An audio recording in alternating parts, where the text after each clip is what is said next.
मित्रों, वैदिक ज्योतिष केंद्र में आपका स्वागत है।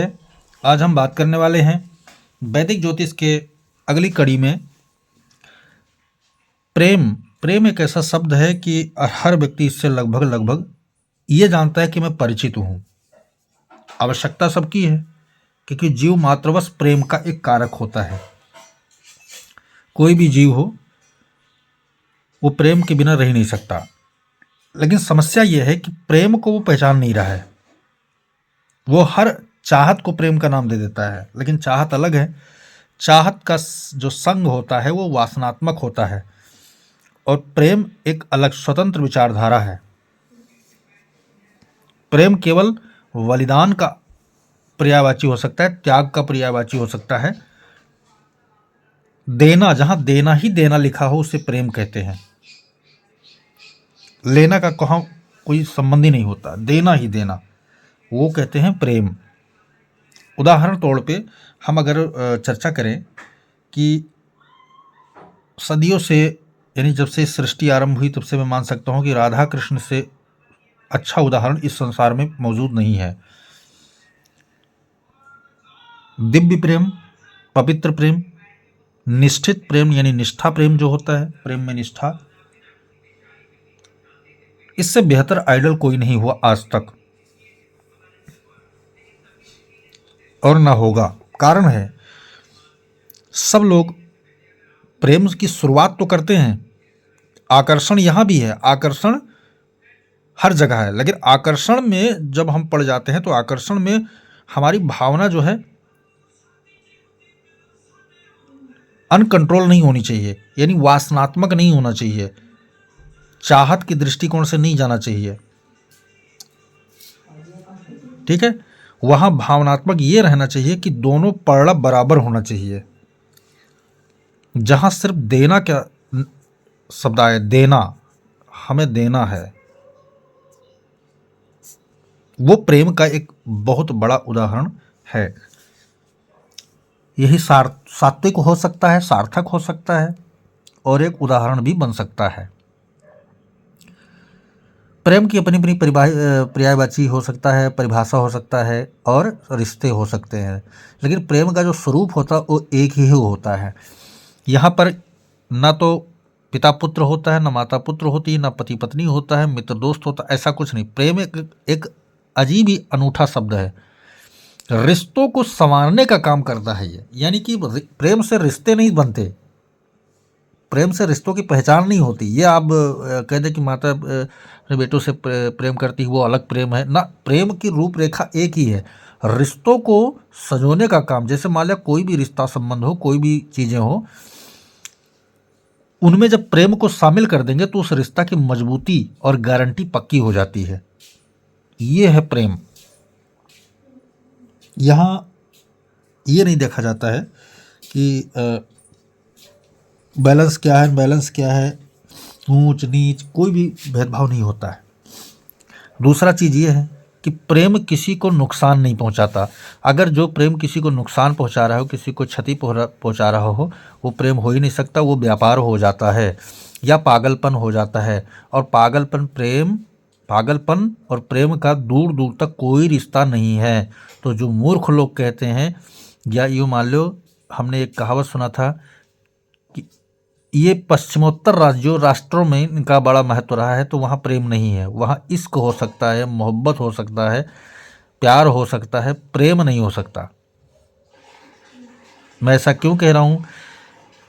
इसलिए कह रहा हूँ क्योंकि वहाँ पर शारीरिक आकर्षण, दिली चाहत, ये दो ही होता है वहाँ, और कुछ नहीं होता है। और ये कुछ दिन में महाराज, गर्मी जो है कुछ दिन में निकल जाती है, तो फिर प्रेम बचा कहाँ? और प्रेम का अर्थ होता है, जब प्रारंभ होता है तो निरंतर रहता है, ना ये समाप्त होता है ना खत्म होता है। तो आप समझ गए होंगे कि प्रेम का अर्थ मैंने क्या किस तरीके से समझाया आपको। आगे बढ़ते हैं। आज जो विषय उस पर चर्चा, हम प्रेम को तो समझा दिए। प्रेम को जो मेरे दृष्टिकोण में जो प्रेम होता है, शास्त्र के अनुसार जो प्रेम होता है, ज्योतिष के अनुसार जो प्रेम होता है, वो मैंने आपको बताया।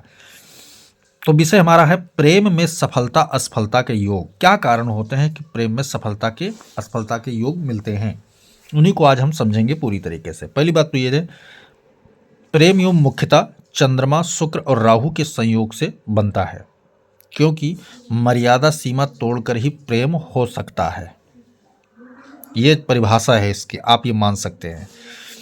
ठीक है, मर्यादा सीमा तोड़कर ही प्रेम हो सकता है। जैसे मैं उदाहरण आपको एक और दे देता हूं कि कोई पिता अपने पुत्र से प्रेम करता है, कोई पिता अपने पुत्र से प्रेम करता है। अब हो सकता है कि पुत्र ने कोई गलती किया हो, तो प्रेम बस पिता पुत्र को मार रहा है, और मारने में चोट भी लग सकती है बेटे को, और चोट का इलाज भी वही कराएगा। सब कुछ पता है कि इलाज भी हमको ही करवाना है। तो वहां पर उसने क्या किया, मर्यादा को तोड़ा, सीमा को तोड़ा, और जाकर अपने प्रेम को उसने जागृत किया। तो ये स्थितियां हो रही हैं। ठीक है, अब यहां पर जो है सात्विक प्रेम, यानी कि सात्विक, ठीक है, सात्विक प्रेम और असात्विक कह सकते हैं, या फिर जो है तामसिक प्रेम कह सकते हैं आप। ये क्या होता है, तो इन्हीं दो सब्जेक्टों पर आधारित। जब तामसिक प्रेम हो जाएगा तो वो क्या हो जाएगा, असफलता की राह पे जाएगा, और सात्विक प्रेम जब तक रहेगा तब तक सफल होता रहेगा। ठीक है, तो चलिए सबसे पहले सफल प्रेम की चर्चा कर लेते हैं। ये एक लग्न कुंडली हमने बनाया है। हमारा जो सूत्र होगा स्वराशि, मूल त्रिकोण, उच्च नीच, कुयोग, ठीक है, सुयोग, महादशा, अंतरदशा, गोचर ग्रह योग की स्थिति आदि पर नॉलेज करके ही हम इस योग को समझ सकते हैं या निकाल सकते हैं, फलादेश कर सकते हैं।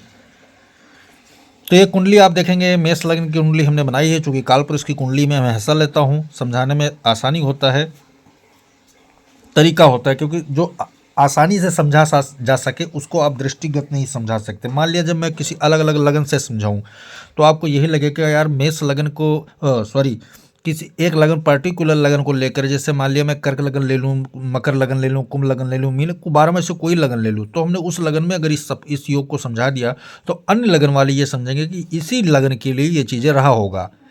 लेकिन इसीलिए मैं कालपुरुष का लेता हूँ। कालपुरुष का क्या अर्थ होता है इसको मैंने कई बार समझाया है। ये लगभग 12 लगन की कुंडली पर लागू होगा, क्योंकि भावगत टिप्पणियां, इस भावगत विशेषता ज़्यादा हो तो भावगत बल ज़्यादा निकाला जाता है कालपुरुष कुंडली में। और जब हम किसी कुंडली, मान लिया कालपुरुष कुंडली के अनुसार से हमने ज्योतिष पढ़ रखा है, पूरी तरह विश्लेषण कर रखा है ग्रहों का, तो जब हम मीन लगन का करेंगे तो भी हमारा जो बलाबल निकल के आएगा, कारक निकल के आएगा, वो हमें कालपुरुष कुंडली के अनुसार ही फलादेश करना पड़ेगा। ये चीज़ें महत्वपूर्ण होती हैं किसी भी ज्योतिष फलित तत्व में फलादेश करते समय। ठीक है, तो ये मेष लग्न की कुंडली है। आप यहाँ देखेंगे मेष लग्न की कुंडली में कौन सा भाव होता है जो प्रेम को दर्शाता है, प्रेम की स्थिति परिस्थिति को दिखाता है, या प्रेम का क्षेत्र बताता है। तो सबसे पहले हमें जाना है कहाँ, प्रेम बुद्धि से स्टार्ट होता है, सोच से स्टार्ट होता है। ठीक है, तो पंचम भाव पहला कारक बनता है, दूसरा कारक होता है मनोबल का कारक होता है, तो ये आ गया तीसरा भाव। फिर कुंडली से तीसरा भाव, कर्ता कौन है, तो ये तो रहेगा ही रहेगा। कुछ भी हम सेक्टर का विचार करेंगे तो लगन तो आना ही आना है, चाहे हम प्रेम की बात कर रहे हो, चाहे विवाह की बात कर रहे हो, चाहे करियर की बात कर रहा हूँ, चाहे कुछ भी धन की बात करो, तो हमें लगन को तो लेना ही लेना है, क्योंकि यही सब कुछ करेगा। ठीक है ना, तो पहला भाव पंचम, दूसरा आ गया हमें इसमें तीसरा भाव, और जो उससे उसके बाद आता है वो आता है 11वां भाव। ये क्या होगा, काम का कारक होता है। काम क्या होता है, सुख जो होता है वही काम। कौन सा सुख, भौतिक सुख। ठीक है ना, सांसारिक सुख और भौतिक सुख, दोनों सुखों का जो कारक होता है वो यही होता है, काम। ठीक है, तो यहां पर आपने देखा होगा काम त्रिकोण, काम त्रिकोण के दो भाव इसमें आ गए, 3, 6, 11 काम त्रिकोण होता है। सूत्र में आपने पिछले वीडियो में देखा होगा, तो इनमें दो भाव आ गए, और एक त्रिकोण के पंचम भाव आ गया, और एक केंद्र के दो भाव आएंगे। कौन कौन से, सप्तम भाव को भी हमें लेना होगा, क्योंकि ये पार्टनरशिप का भाव होता है, पार्टनर्स का भाव होता है। तो पार्टनर कौन कौन आया, व्यक्ति जिसके विषय में हम चर्चा कर रहे हैं। ठीक है, फिर मनोबल यानी इच्छा, तीसरा भाव हो गया, बुद्धि, विवेक, ठीक है, शिक्षा, ज्ञान, पंचम भाव हो गया। पार्टनर यानी साथी, किससे प्रेम कर रहे हैं, वो साथी की बात कर रहा हूँ, पार्टनर्स की बात कर रहा हूँ, तो ये सप्तम भाव आ गया। और 11वां भाव क्या होता है? काम का भाव होता है, इसलिए जब तक काम जागृत नहीं होगा प्रेम आपको हो ही नहीं सकता। कामना जिसको बोलते हैं ना, कामना, ठीक है। निस्वार्थ प्रेम होता है, यानी कामना से स्टार्ट होकर निस्वार्थ तक की सीमा जो तय कर ले वही असली प्रेमी होता है। तो आप ये भाव को तो समझ गए होंगे। अब ग्रह की बात करते तो हमने क्या कहा था? शुक्र और चंद्रमा। शुक्र क्या होता है? स्पेशल प्रेम का कारक होता है, और चंद्रमा क्या होता है? प्रेम को मन में धारण करता है। प्रेम एक शब्द है, मान लियो विषय है, और धारण करता है कौन? चंद्रमा। मन से जाता होता है, जो मन से प्रेम को जागृत करवाता है, ठीक है। और प्रेम को किससे करना है और कैसे करना है, किस प्रकार, ये दोनों ग्रह तय करेंगे। राहु का क्या यहाँ पर वो होगा, वो आगे हम समझाएंगे कि राहु की क्या भूमिका होती है। तो सफल प्रेम के दृष्टिकोण से दो ग्रहों का योग यहाँ पर देखना जरूरी है। अगर आपके लग्न में ही चंद्रमा और शुक्र की युति बन गई तो आप प्रेमी स्वभाव के होंगे। आपके मन में प्रेम स्थिति परिस्थिति, कहीं ना कहीं जीवन में प्रेम से संबंध आपका जुड़ जाएगा। पंचम भाव में चंद्र शुक्र की युति हो जाए तो आप प्रेमी होंगे। सप्तम भाव में चंद्र शुक्र की युति हो जाए आपके तो प्रेमी होंगे। तीसरे भाव में चंद्र शुक्र की युति हो जाए तो मनोबल आपका प्रेम के प्रति बहुत जागृत होगा। और 11वें घर में अगर चंद्र शुक्र की युति हो जाती है तो आप बिल्कुल प्रेम के लिए ही बने हैं, सप्तम और 11वें भाव के अनुसार, ठीक है। तो आप तो ये समझ गए होंगे।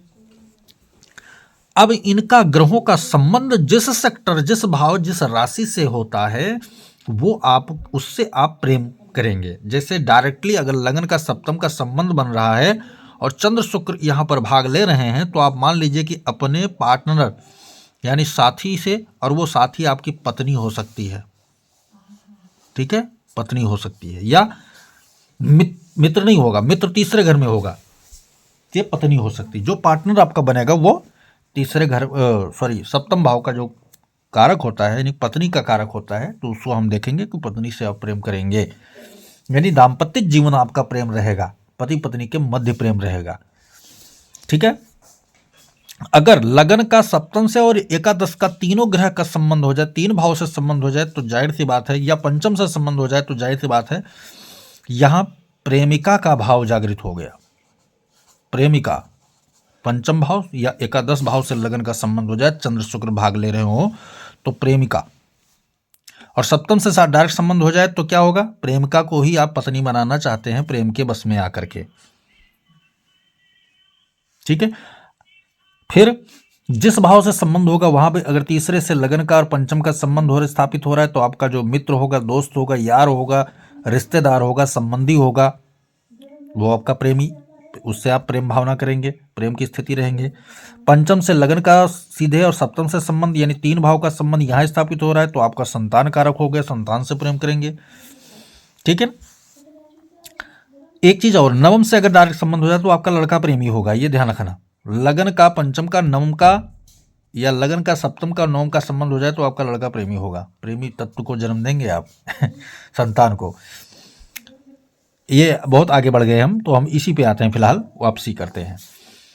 लगन से सप्तम से, करियर से या एकादश से, दसम से और लगन से होता है तो आपका क्या करें? करियर से आप बहुत प्रेम करेंगे, या करियर सरकारी कामकाज को लेकर बहुत प्रेम करेंगे, पिता से बहुत ज़्यादा प्रेम करेंगे आप, ठीक है। चतुर्थ भाव से स्थापित तो माता से प्रेम हो जाएगा, सुख सुविधा लग्जरी भूमि भवन वाहन से अत्यधिक आपका लगाव होगा। छठे भाव से मामा, शत्रुओं से आपको भी प्रेमी स्थापित कर लेंगे आप, ठीक है। दूसरे घर में स्थापित तो कुटुंब यानी परिवार से ज़्यादा प्रेम भाव रखेंगे आप। सफलता की बात कर लेते हैं, चलो आपने हम संबंध समझा दिया, अब मैं सफलता की बात करूं। चंद्र उच्च का हो, शुक्र उच्च का हो, या स्वराशि का हो, या मूल त्रिकोण राशि का हो तो सफलता निश्चित है। चंद्रमा उच्च का कहां होता है? यहां होता है। शुक्र स्वराशि और चंद्रमा उच्च का अगर यहां बैठते तो कुटुंब जनी से आप प्रेम करेंगे और वो प्रेम आपका सफल रहेगा, उच्च क्वालिटी का प्रेम रहेगा। पंचम भाव में अगर स्वराशि का कोई ग्रह बैठ जाता है, सूत्र यही लागू करेंगे तभी समझ में आएगा पूरी तरह। चंद्रमा मित्र राशि में है, चंद्रमा मित्र राशि में है और सूर्य भी आकर यहां बैठ जाता है तो क्या होगा? ये सफल होगा, सफल प्रेम की यहां परिकल्पना की जा सकती है पूरी तरह। सप्तम भाव में चंद्र शुक्र की युति हो जाए या लगन में चंद्र शुक्र की युति हो जाए तो एक दूसरे, या चंद्रमा लगन में आ जाए शुक्र सप्तम में आ जाए, शुक्र लगन में आ जाए चंद्रमा सप्तम में आ जाए तो दृष्टि का संबंध भी हो गया। स्वराशि मित्र राशि में दोनों ग्रह रहेंगे तो ये सफल प्रेम की योजना तैयार हो गई, आपका प्रेम सफल होकर रहेगा। एकादश भाव में चंद्र शुक्र की युति हो जाए या लगन से इसका संबंध हो जाए या सप्तम से इसका संबंध हो जाए या पंचम से संबंध हो जाए, सफल प्रेम की सफलता निश्चित है। बलवान की स्थिति में रहेगा तभी आपकी प्रेम सफलता स्थित रहेगी। स्वराशि का बलवान हो जाएगा, सफलता निश्चित। मूल त्रिकोण राशि स्थित, उच्च राशि स्थित, यानी कि अच्छा सुयोग स्थित हो जाएगा। और ये सारे प्रेम क्या होंगे, सूर्य ने भाग लिया तो उसको क्या करेगा, कड़क प्रेम बनाएगा। मंगल भाग लेगा तो एनर्जी वाला प्रेम बनाएगा। चंद्रमा और शुक्र के सात्विक प्रेम और लचीलापन प्रेम रहेगा। गुरु के आने से धार्मिकता, सात्विकता वाले, सात्विक विचारधारा वाला प्रेम रहेगा। शनि आएगा तो प्रेम में आप बहुत ज़्यादा संघर्ष करेंगे, मेहनत करेंगे। ऐसा नहीं है कि सफल नहीं होगा, सफल होगा, लेकिन जो है आप परिश्रमी प्रेमी होंगे। अब बात आता है यहाँ राहु का, मैं एंट्री करता हूँ। राहु की एंट्री होती है तब क्या होता है, जब असफलता का, प्रेम के बीच में लटक जाना या कई अफेयर हो जाना, तब राहु का आगमन होता है। जब चंद्रमा को या शुक्र का राहु छेड़ेगा, कैसे छेड़ेगा, चंद्रमा के साथ राहु की युति हो जाना, शुक्र की दृष्टि आ जाना, या चंद्र शुक्र राहु की तीनों ग्रह की एक साथ में युति हो जाना, तब आपका प्रेम सफल नहीं होगा। प्रेमी आप रहेंगे, कबूतरबाज प्रेमी रहेंगे आप, यानी एक आया दूसरा आया, एक आया निकल गया, दूसरा आया तीसरा आया, ऐसे प्रेमी रहेंगे, आप टिक ही नहीं पाएंगे। तो इस प्रकार से जो है असफल प्रेम जो है, इस पर राहु का आगमन, यानी कि तीसरे भाव में, लगन में, पंचम में, सप्तम में, एकादश भाव में अगर राहु चंद्रमा और राहु शुक्र के साथ संबंध स्थापित कर रहा है तो उसको छेड़ेगा तो क्या करेगा, दायरा मर्यादा को इस तरह वो तोड़ेगा कि किसी का उससे परवाह नहीं रहेगा, बेपरवाह हो जाएगा, बेप्रवाही की तरफ ले जाएगा। उसको विचार ही नहीं आएगा कि हम किसी को कष्ट भी दे रहे हैं, किसी की इज्जत को धज्जियाँ उड़ा रहे हैं। वो क्या करेगा, तो उसमें पीड़ा होगी, संघर्ष होगा, लोग उससे जो है नाराज होंगे और वो प्रेम कभी सफल नहीं हो सकता। प्रेम को ईश्वर का आशीर्वाद चाहिए, एक चीज़ निश्चित ध्यान रखो। तो ईश्वर का आशीर्वाद कैसे मिलेगा, जब प्रसन्नता होगी, लोगों को हम नाराज नहीं करेंगे तो उनकी भी दिली दुआ हमारे पास आएगा, तो अभी प्रेम सफल होता है। तो प्रेम सफल योग कैसे बनेगा, तो मैंने आपको समझाया। राहु क्या करेगा, राहु की एंट्री ही इस प्रेम को व्यवहार के दृष्टि से न ले जा करके स्वार्थ की दृष्टि में बदल देता है। ठीक है, स्वार्थ की दृष्टि में बदल देता है। तो जब भी चंद्रमा के साथ या शुक्र के साथ या चंद्रमा शुक्र दोनों के साथ राहु की युति होगी या दृष्टिगत संबंध बनेगा, कैसे संबंध बनेगा, चंद्र शुक्र आपके पंचम भाव में बैठे या सप्तम भाव में बैठे, राहु लगन में बैठकर दृष्टि डाल दिया, तो उसने क्या किया, भंग कर दिया, रंग में भंग मिला दिया। उसने क्या किया, स्वार्थी बस आपको बना दिया। आप लालची हो जाएंगे, कामी हो जाएंगे, अय्यास प्रवृत्ति के हो जाएंगे, तो आपको क्या होगा, दैहिक प्रेम होगा, केवल चमक से पागल होंगे आप। तो प्रेम की असफलता आपको निश्चित रूप से राहु के कारण ही दिखाई देगी। केवल राहु ही असफल प्रेम बनाता है, नहीं, और भी ग्रह योग ऐसे होते हैं जो असफल प्रेम बना देते हैं। कई बार मंगल भी बना देता है असफल प्रेम योग, या शनि भी बना देता है मंगल में असफल प्रेम, या सूर्य भी बना देता है। मान लिया जाए कैसे बनाएगा, सूर्य शुक्र एक साथ बैठे हो, चंद्रमा की दृष्टि में हो, ठीक है, कोई बात नहीं है। चंद्रमा केवल दृष्टिगत संबंध स्थापित करेगा, या चंद्रमा भागना ले, सूर्य शुक्र होगा तो प्रेम असफल हो जाएगा आपका, ठीक है ना, क्योंकि सूर्य शुक्र आपस में परम शत्रु ग्रह हैं। तो सूर्य क्या करेगा, अपनी गर्मी के कारण शुक्र की प्रेम यानी शीतलता को जलाने का काम करेगा।